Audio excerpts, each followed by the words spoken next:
Can she see me yet? I can. This is pretty cool technology you got here. So let me try to. We're playing footsies. We should have done this in outer space. We could have both been sitting on, like, Neptune in a bubble. Hey, what have you been doing for fun? I have not left home since March 8th. At all? I went to an eye doctor's appointment because I could no longer fix my eye infection on telemedicine. And then I went for a mammogram. Yeah, I asked what did you do for fun? Eye doctors and mammograms do not qualify. I have never had a mammogram myself. Okay, so for fun. But it doesn't sound fun. You can do better than that. No, it is definitely not. Here's what I did for fun. I have had 2 girls here the whole time who were living in Los Angeles, who moved up here during the pandemic. They've been fun. We have movie nights with the 2 girls, Stedman and I. We do regular movie nights. I've seen all the movies I wished I'd seen and didn't. We watched every episode of The Crown. We started a whole thing with popsicles, so we now have... That sounds fun. 23 different flavors of popsicles, including pumpkin and sweet potato. And we have Friday night dance nights. We put puzzles together. There you go. And I've read a lot. What have you done? You know, we went, for example, Michelle and I went bike riding yesterday, which was fantastic because it was a beautiful day. And game nights, big, although sometimes I get too competitive. At least that's what Michelle says, because she's been losing, so.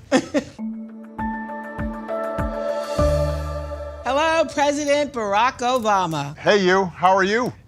I'm so good. You're in Washington, D.C., and I'm home in Santa Barbara, but through the miracle of technology, we get to be face-to-face in the same room, and we don't even have to wear masks. And we have a fire going, apparently. And we have a fire going, a real one, too. I'm excited to talk to you about your extraordinary, I mean, I don't even have words for it. It's a masterful rendering of your presidency and life, a promised land. But first, I just want to ask you, what was the one word that would best describe how you felt when it was announced that Joe Biden and Kamala Harris will be the next president and vice president of the United States? I was thrilled. Joe Biden. First of all, obviously, Joe is somebody who stood by me on every major decision I had for 8 years. He's become a brother, a genuinely good friend. Kamala is one of my earliest supporters when I first launched my presidency. So I'm personally invested in them.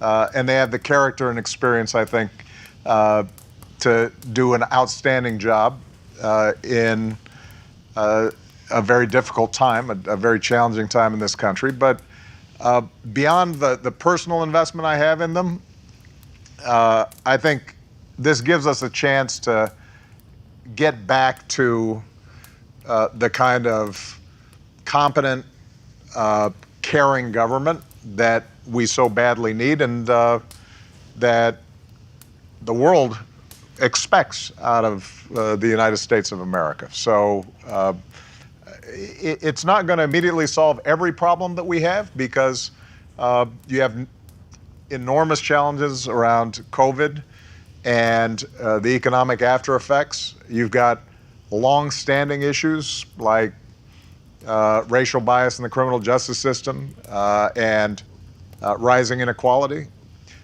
But without this change, I think things would have continued to deteriorate, and our democracy would have been